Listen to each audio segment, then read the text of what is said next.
मैंने इमामत किया ना, अब छोड़ दिए इमामत। हम 14 साल इमामत किया मैंने। अल्लाह समद। वो एक आदमी आया, मेरा मुक्तदी था, वक्त से पहले नमाज में आ गया, सलाम दुआ भी। हम बोले कहिए कैसे हैं, नहीं देख रहे हैं, गर्म हो गया हम पर कि आपको तो कोई काम है नहीं, आप तो सोए रहते हैं मस्जिद में, हम लोग काम वाला आदमी ना हैं। हम बोले भाई ऐसा काहे बोल रहे भाई, हम तो खैरियत पूछ रहे हैं तुमसे। बोला एकदम चुपचाप रहिए।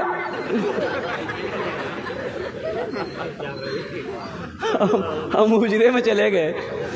बाद में पता चला कि वो घर से बीवी से झगड़ा करके आया था, तो गुस्सा बीवी पर नहीं उतार पाया, मिल गए हम।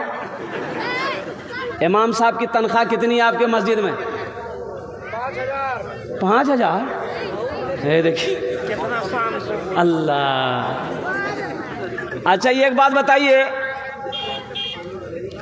5,000 में आपका घर चलेगा?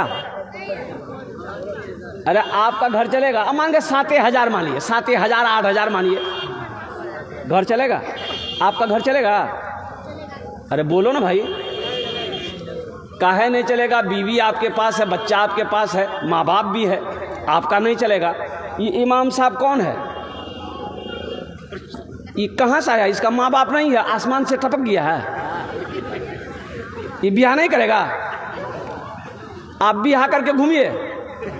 इमाम साहब तस्बीह लेकर मस्जिद में अल्लाह अल्लाह करेगा खाली। बताइए। एक इमाम साहब ने सेक्रेटरी साहब से कहा कि सेक्रेटरी साहब यहाँ पैसा बढ़ा था, 7,000 हम नहीं है जी, 6-7 हमारा बच्चा है। तो सेक्रेटरी साहब कल के हमरा से पूछी बच्चा पैदा कर लाल पूछे को बात है। बोला सुना रहना छन तो रह, नहीं रहना छन अररिया के हाईवे फ्री जी जा। बेचारा मजबूर आदमी रह गए कि चलो अल्लाह इसी में बरकत देगा। कुछ दिनों के बाद सेक्रेटरी साहब का बेटा पढ़कर आया दिल्ली से, नौकरी नहीं मिल रही है। इमाम साहब से बोला सेक्रेटरी साहब के यहाँ जुमा छे ना, एकदम कस्सी के दुआ करी दिया हमारे बेटा अच्छा नौकरी मिली जाए। इमाम साहब कह लिए ठीक है करी दी। सलाम फेरा इमाम साहब ने खड़े होकर कहा कि भाई इमाम साहब के बेटे की नौकरी नहीं लग रही है, हम दुआ करेंगे। तुरंत ने आमीन कह दिया। इमाम साहब हाथ उठा कि अल्लाह सेक्रेटरी साहब का बेटा पढ़ी गली से दिल्ली से एम करी गली से, या अल्लाह इसको ऐसी नौकरी दिला दे जितनी तनख्वाह मेरी है उतनी तनख्वाह उसको भी करा दे। सेक्रेटरी साहब गरम भाग गए।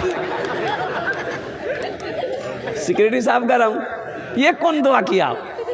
ओ कुर्बान जाओ तेरा बेटा, ओ कुर्बान जाओ सेक्रेटरी साहब, ओ सदर साहब, तेरा बेटा मोमो खाए, तेरा बेटा चाउमीन खाए, तेरा बेटा पिज्जा खाए, इमाम का बेटा क्या खाएगा? भुइया।